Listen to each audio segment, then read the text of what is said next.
Chuck Carnevale, co-founder of FastGraphs, the Fundamentals Analyzer software tool. On April 1st, MarketWatch published an article titled, "These 30 S&P 500 stocks actually rose during the disastrous first quarter." In other words, they presented a list here of 30 stocks that bucked the trend of the coronavirus and the devastation that it caused. So I thought it'd be fun to kind of do, since there's so many stocks, I'm going to do this in a series of articles, but I'm just going to kind of briefly give you an overview. I'm not going to go deeply into any of these stocks. If you see anything you like or would like to research as a result, I would suggest go ahead and dig in deeper into them. But I just want you to see this idea that one thing I've always talked about over and over again that many people forget is that it's a market of stocks, not a stock market.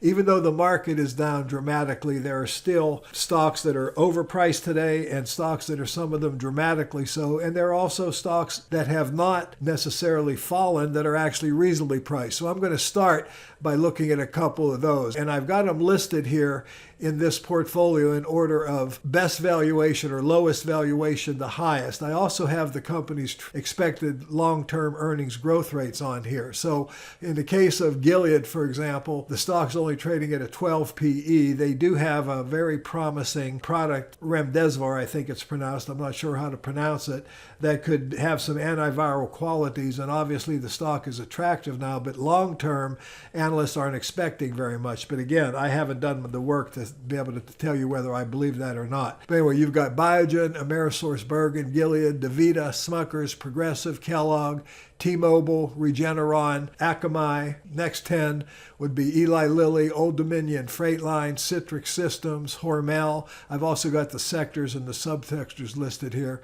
Activision, Blizzard, The Gamer, Clorox, Microsoft, Newmont, Jack Henry, Vertex, and then the final group of 10 would be NVIDIA, MSCI, Rollins, Digital Realty, ServiceNow, Crown Castle, Netflix, Amazon, of course, Equinox, and SBA. So what I'm going to do is I'm going to take a look at this group of companies and just show you some that I think look very attractive here.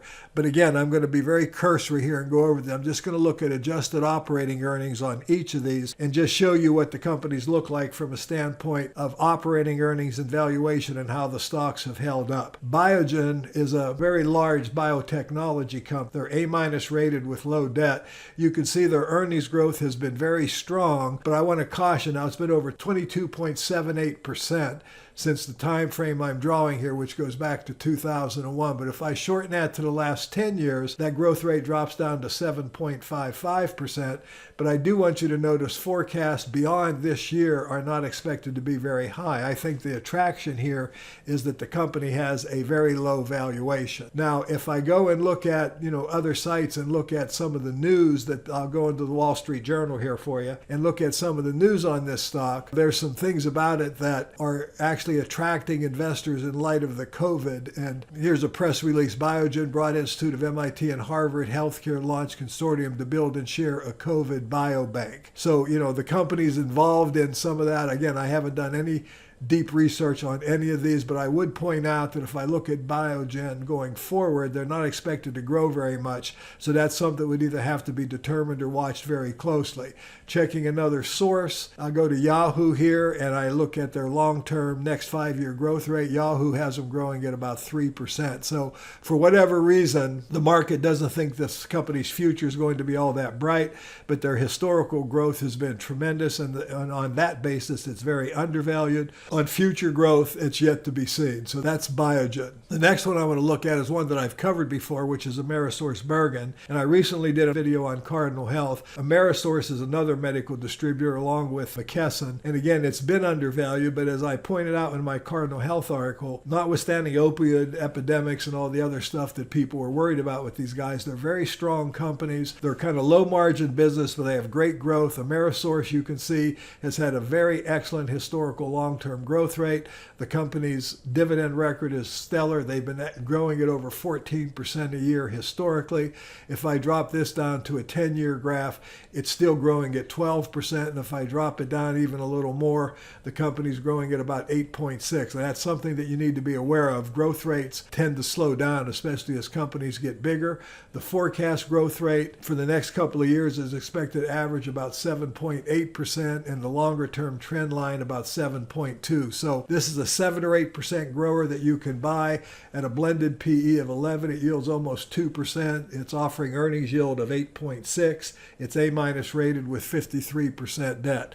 So this is another interesting candidate in this group of risers in this crazy market. I'm going to look at Gilead here real quickly. Gilead is another one that's kind of been a very interesting company. You know, they found the cure for hepatitis C. This company's earnings grew dramatically. But then since that time frame, because they virtually, sold the drug to everybody that needed it, I guess you might say, the earnings growth has actually been on a downtrend. And that, of course, caused a significant downtrend in the stock price. It's now flattened out, but the stock does yield 3.46%. Their dividend growth has been reasonably good. They've averaged just under they've averaged 19% average and a compound average growth of about 18%. Looking at the company forecast again, there's not any expected growth by the analysts that follow. There's 26 analysts that follow the company. And if I look at it from a standpoint of the longer term trend line, I don't get anything from the FactSet database. So, the idea here is this is a very cheap stock with a good dividend yield that might be participating in some of the coronavirus. But I do want you to notice that stock price has actually risen while this market has had this big free fall that we've all experienced here recently. The next company I want to cover in this particular section is DaVita. DaVita is a medical nursing services company. This is a pure growth stock. It doesn't pay a dividend. I think this stock is very, very intriguing for those of you who are looking for growth. You can see the company put together a pretty good historical growth rate from the time frame 2013 through 2018. The stock didn't grow very much, but then it grew dramatically in 2019 by over 50%. It's expected to grow 11% for this fiscal year, and I think they're still on track to that. They haven't been too affected. The company's only BB rated, which is not investment grade. They do have a lot of debt, but they also have a pretty good strong forecast, almost 10% growth over the next couple of years, and the trend line growth on this one is about 8.8%. So this would be strictly a total return growth stock, no dividend, undervalued based on historical norms, but growth rates did go through a pause for a few years, but now they've begun to reaccelerate and are expected to level off at the 8 or 9% range. So that's another interesting one that you might want to take a closer look at. The next one I want to show you is one I've also covered, which is Smucker, the jelly company, if you will. This is kind of interesting. A lot of companies in the food sector, which I might be talking about in future installments, have held up quite well. I do want you to notice the company's average growth has been 9% over this time frame. But again, I like to emphasize this because I want you to realize that you can look at historical numbers and learn a lot about the company, but you also need to be more proactive on what growth has been more recently. If I go back to 2011, now this company has a April fiscal year, earnings growth has slowed down to about 6%. If I look at forecasting, it's expected to only actually be negative growth for the next couple of years, but in spite of that, the stock has actually held up during this virus. Longer term, we're only expecting 2% growth, and that's really not out of line with what we've seen for the last couple of years on this stock. But it does pay a 3% dividend. It has a 7.2% earnings yield. You can buy it at a 13.8 PE. So if you're interested in income, and it is BBB rated, which, by the way, people ask me about Cardinal Health when I wrote it being BBB. BBB is investment grade, so this is not a low credit rating. The company only has 34% long-term debt to capital, I would also add.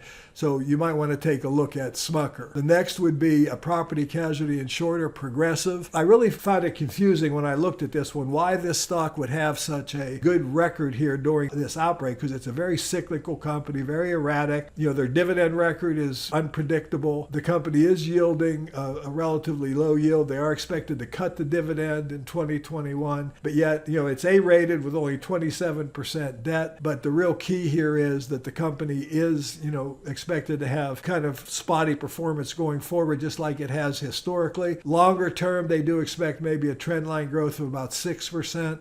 But anyway, this is one that's held up. I'm not sure I'd personally be interested in it, but some of you might find it worth taking a look at.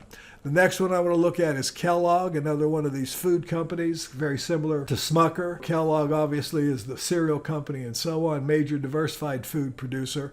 Has a pretty good historical growth, averages about 4.5%, 4.48. It's again investment grade, BBB rated, does have 68% debt to capital, offers a 3.48% dividend dividend yield and an earnings yield of just over 6%.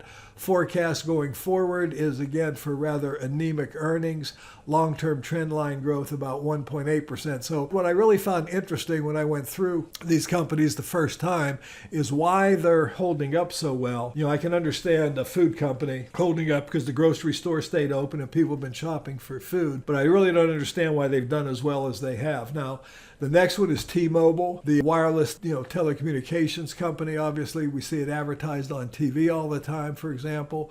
Its earnings growth has actually been very strong. Does not pay a dividend. It's only double B rated, which is below investment grade. 54% debt to capital, trading at almost a 21 blended PE, so that puts it at an earnings yield of under 5%. Forecast growth going forward is strong, though, at 16%, one of the strongest I've shown you so far. And trendline growth is almost 12%, so double digit at least, we'll say, expectation. This has been a good growth stock. It's had good historical performance over this time frame, dramatically outproducing the market. It does kind of trade at a slight premium, but I don't consider this overvalued as much as I would consider a stock like this being fully valued. It's just outside of what I would consider my value corridor on the long term, and the same if I'm looking at near-term estimates. So T-Mobile is the other one that I thought you might be interested in taking a closer look at. Next, I'm going to go to Regeneron, another biotechnology company. Healthcare stocks, especially biotech stocks, have held up very well. These companies are, participating in potential antivirals, etc. The company has been a startup kind of biotech company. It's now grown to a $59 billion company. You can see starting in 2011, it's had really tremendous earnings growth. So if I shorten this graph, you can see that earnings growth has been very, very strong, 17%. The stock is trading at a premium to that growth rate. It's forecast to continue growing at just about 11%. I do consider it overvalued at these levels, but it has held up tremendously. The company's expected to grow long-term at about 13%. That would mean it's got a decent rate of return if it reverted to the mean of a 15 PE, which I would argue that a 13% grower ought to trade at. But if it continues to trade at its current valuation or traded at its normal PE of 28, you could make a lot of money. But this, again, is for the growth stock investor. This is pure growth. The company has no credit rating. They didn't choose to reach out and get one. They only have 6% long-term debt to capital. So, at first glance, I'm going to assume they have a pretty good balance sheet. So you might want to take a look at Regeneron. But what I'm hoping you're getting from all this, and the last but not least that I'll show in this first series here, is Akamai, which is a technology services company, internet software and services. It's all about, if you go to their website, of those of you who aren't familiar with this company and look at them, what they do is they really help you get more secure internet access and higher speed internet access and things like that.